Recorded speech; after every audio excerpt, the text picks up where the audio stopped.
최근에 이 아이폰이라고 하는 스마트폰 신제품이 출시됐습니다. 원래 이 아이폰을 만드는 애플이라고 하는 회사는 신제품을 출시할 때마다 사람들을 깜짝 놀라게 했습니다. 이번에도 신제품이 나오면서 사람들이 깜짝 놀랐는데 바로 가격 때문에 놀랐습니다.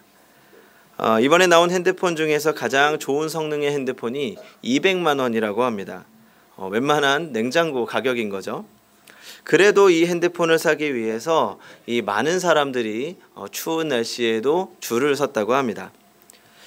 컴퓨터와 스마트폰의 가격을 결정하는 두 가지 기준이 있습니다.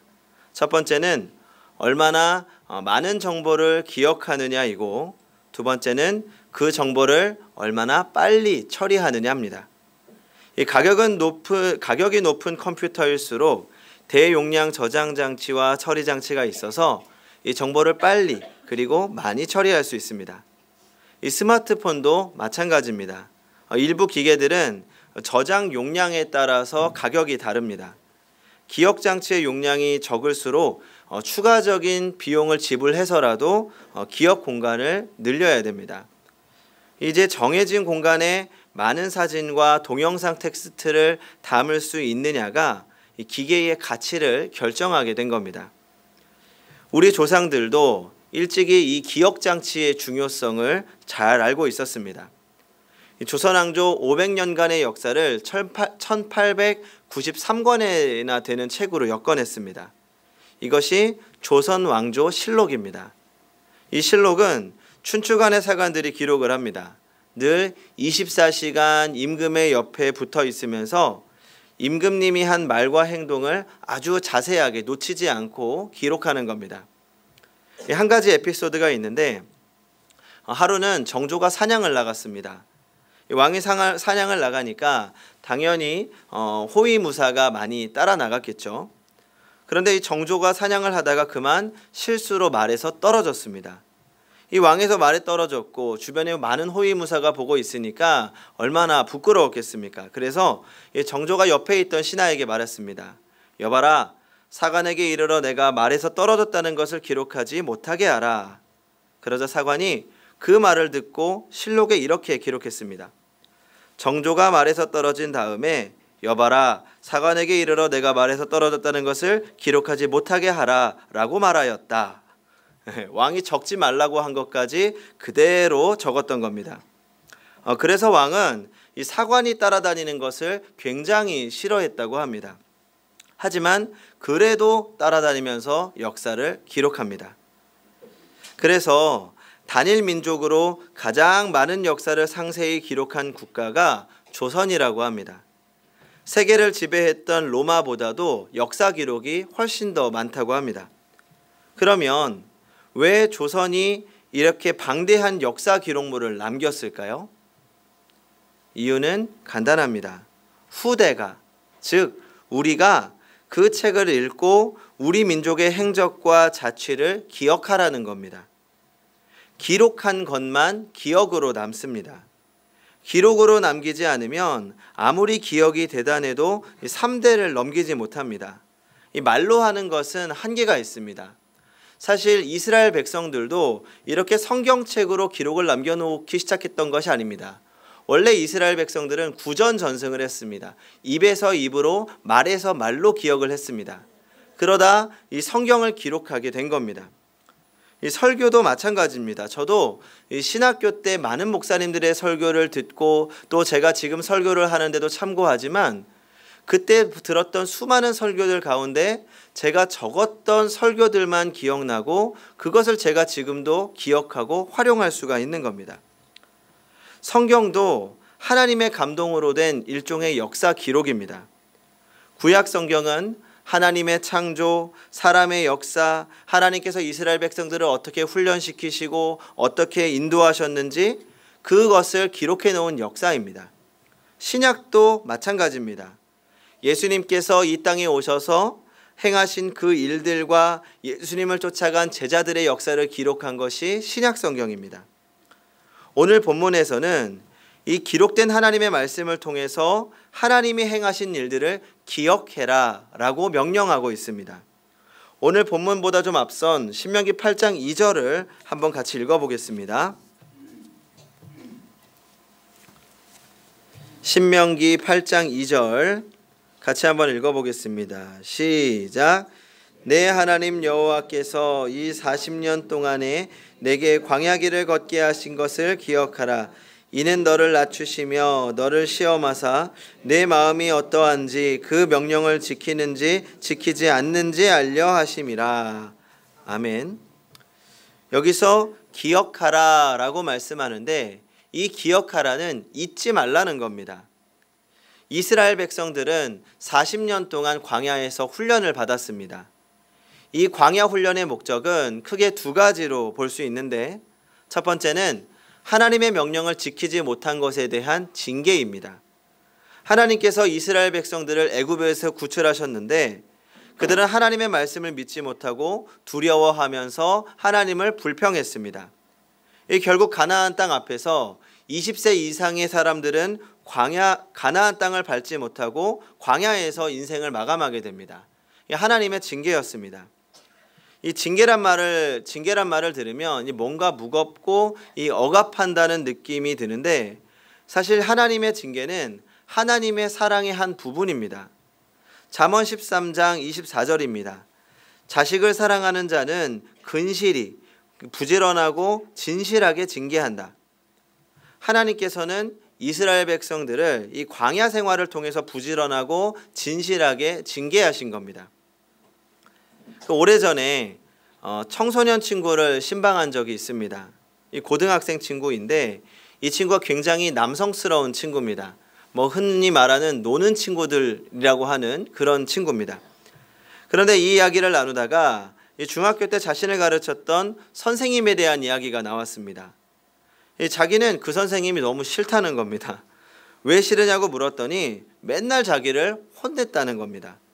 다른 선생님들은 자기를 그냥 가만히 내버려 두는데 이분은 자기가 잘못하면 끝까지 혼내고 또 심지어는 집까지 찾아와서 부모님들과 면담하고 자기를 귀찮게 하더라는 겁니다. 그래서 제가 이야기를 다 듣고 이렇게 말했습니다. 아, 그래 네가 지금은 그렇게 싫다고 하는 선생님인데 나중에 10년 뒤에 다시 이야기해보자. 그분이 너에게 그렇게 한 것은 너에게 관심이 있기 때문이고 너를 사랑하기 때문이야. 왜냐하면 사랑이 없는 선생님은 절대로 학생을 혼내지 않습니다. 사랑의 반대는 미움이 아니라 무관심이라고 하죠. 선생님뿐만 아니라 부모가 자식을 혼내는 이유도 사랑하기 때문입니다.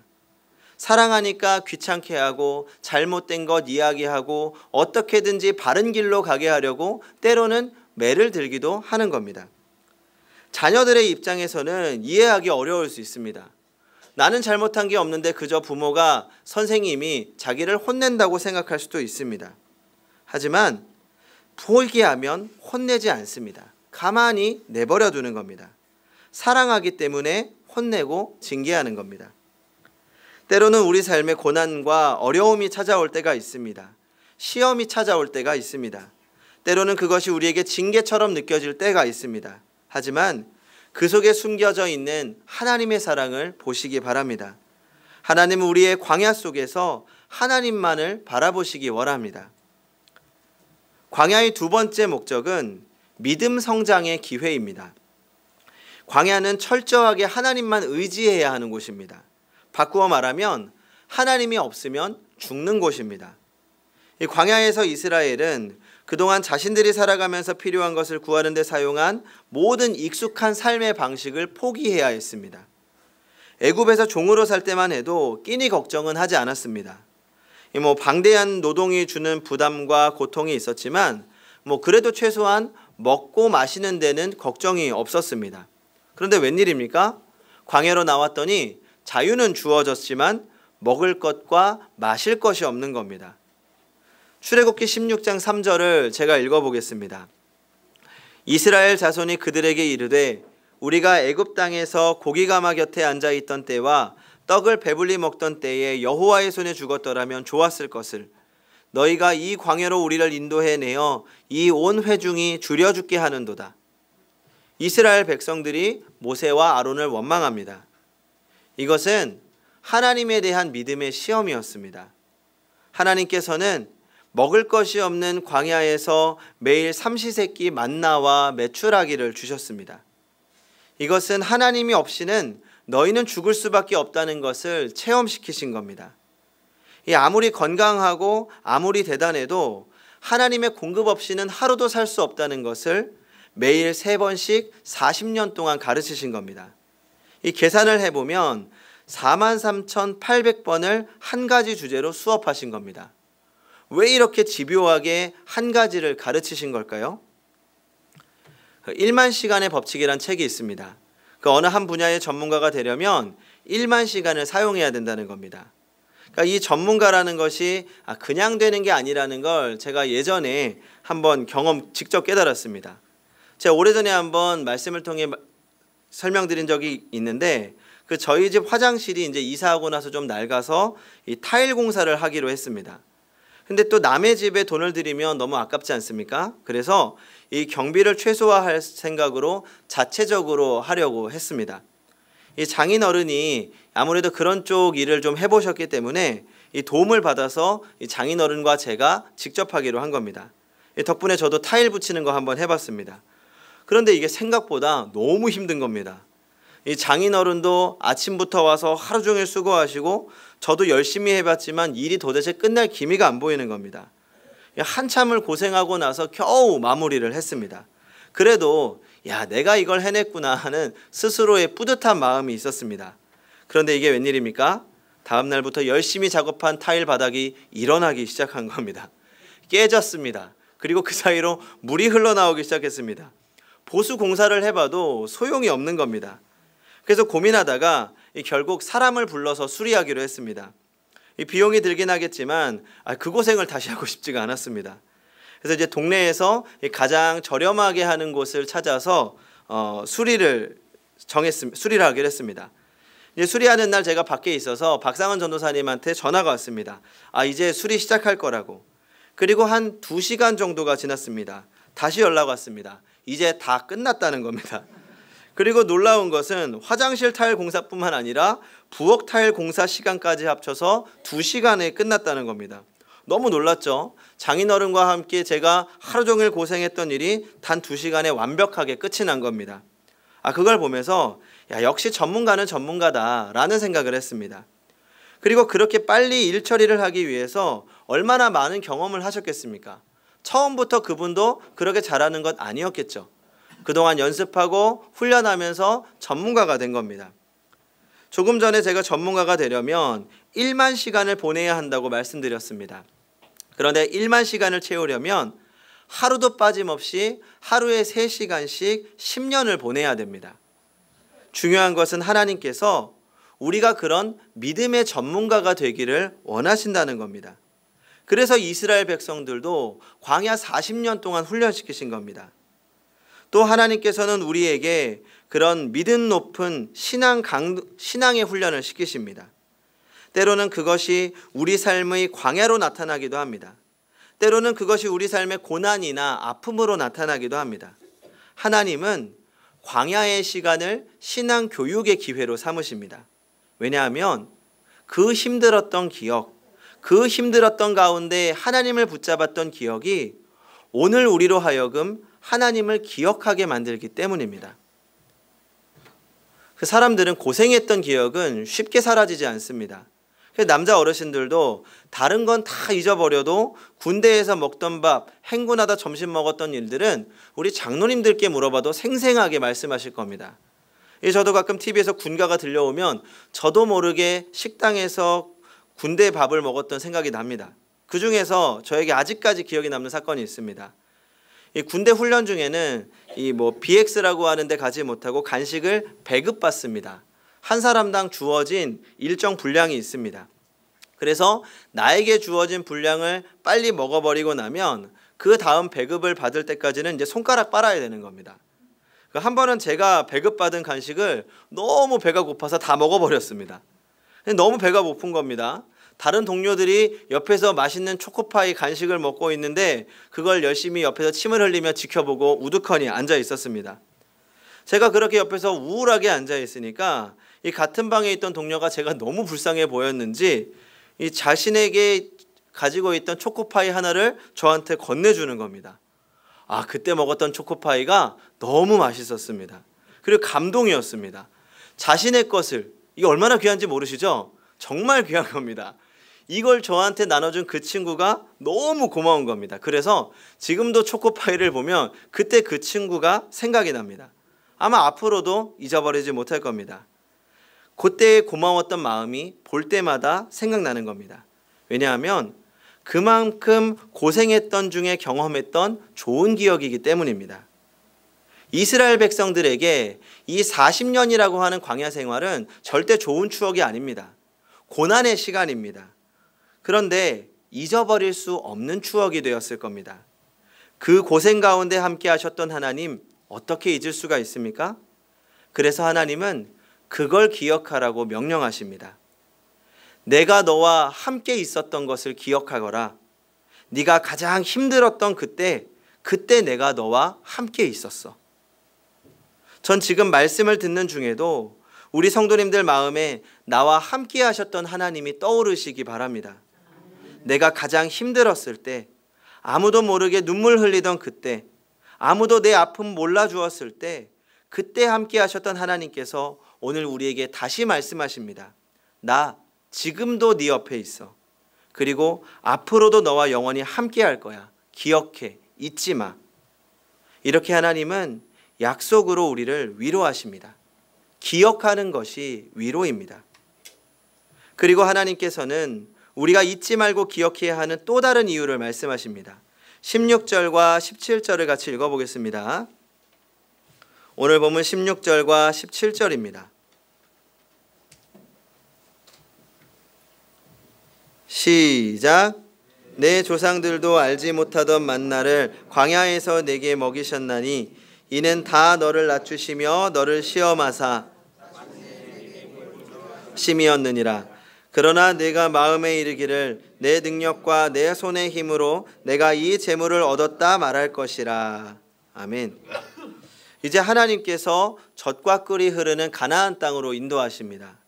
그 가나안은 그동안 힘들었던 광야와는 너무나 다른 곳입니다. 광야가 하나님의 공급 없이는 죽는 곳이었다면 반대로 가나안은 먹을 것이 모자람이 없고 조금도 부족함이 없는 땅이었습니다. 그러니까 하나님 없이도 살 수 있는 곳이었습니다. 하나님은 이스라엘 백성들이 그 풍요로움 때문에 하나님이 공급해 주셨던 광야를 잊어버릴까 봐 염려하고 계신 겁니다.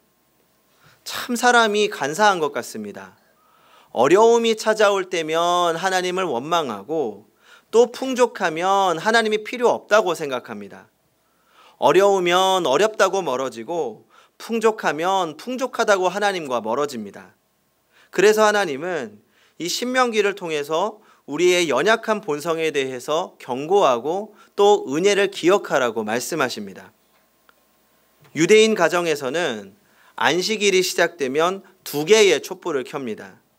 이 2개의 촛불을 켜는 이유가 있습니다. 출애굽기 20장 8절을 보면 안식일을 기억하여 거룩하게 지키라 라는 말씀이 있습니다. 여기에서 2가지 동사, 기억하다, 지키라, 이 2가지를 촛불이 상징하는 겁니다.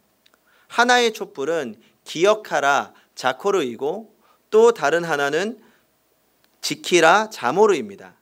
유대인들은 안식일이 끝날 때까지 이 촛불을 끄지 않습니다. 2개의 촛불을 보면서 하나님의 은혜를 기억하고 지키는 것입니다. 오늘 우리의 마음에 2개의 촛불을 켜야 합니다.